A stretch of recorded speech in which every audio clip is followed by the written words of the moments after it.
All right, hey there, I'm Danielle Flynn, and we are in front of the Rock and Ride. I'm out with cameraman Steven, and Flat Joel is with us until Real Joel can return. So we are in honor of the big cruise going on that 16-mile loop in between Ferndale and Pontiac, the cruise that we can't actually legally say the name of, which is annoying. Then we have decided, whatever, we're going to respect the cruise and we're going to try to bring it to people virtually so that they're able to stay safe and yet still celebrate. We encourage you to give us pictures of your cool rides. You can do it at WCSX.com. There's a link.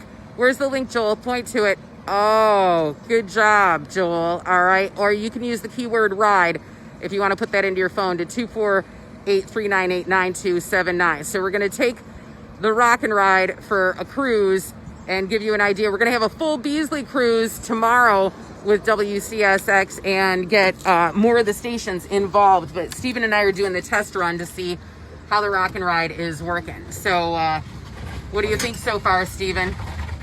It's pretty good. It's just how I remember it. Oh my God. So the Rock and Ride, to give you a little info on that one, it is a lot to handle. Apparently when the Rock and Ride got made, which it looks amazing from the outside, there were a few things like power steering that they were like, I don't think it needs that. So trying to maneuver this thing is not always the easiest. I'll try and turn right here. But we have been blessed that during our quarantine, the engineering man, they fixed some of the stuff on the Rock and Ride. They charged it up for us. Oh my God, it sounds like the Rock and Ride just farted. It died. It died again? It dies. Well, that's what happens when it sits there for months. Yeah. Well, it doesn't get Steven's love. It doesn't. Steven loves the Rock and Ride, and the Rock and Ride has been missing Steven. Clearly. There's actually a very short list on what employees are even allowed to drive or handle the Rock and Ride. You can imagine my surprise that Steven made it on that list as being Same. Responsible. Same. Dude, you got her going. You got her going.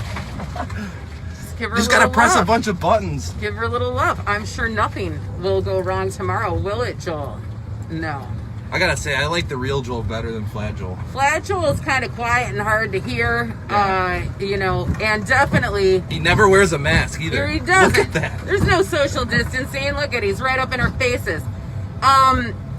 Also, one of the greatest things I've ever seen during our time with City of the Week for the last, nearly 3 years now, right, Steven? Yeah, oh yeah. Then was Joel hawking the crowd and riding around in the Rock and Ride, shouting, "Rock and Ride!" And just people were pulling out their phones and videotaping Joel's presentation of the Rock and Ride, weren't they, Joel? Yeah, they were. This is Joel's favorite vehicle that we have. It really is. It only goes 15 miles an hour, and it sometimes works, sometimes doesn't.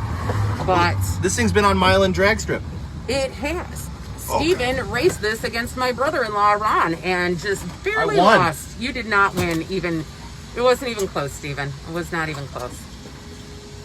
That was a little. All right, so we'll check in with you tomorrow. It'll be the first ever Beasley cruise, unless you got a better name. Feel free to put that in the comments. But we kind of want to use our parent company, Beasley, for it because we're asking the other stations, WRIF, Bounce, Praise, Kiss, to all join us in our Beasley cruise. So the Beasley cruise of imagination. Maybe you got something better. Put it in the comments. Say bye, Steven. Bye. Bye from Flat Joel.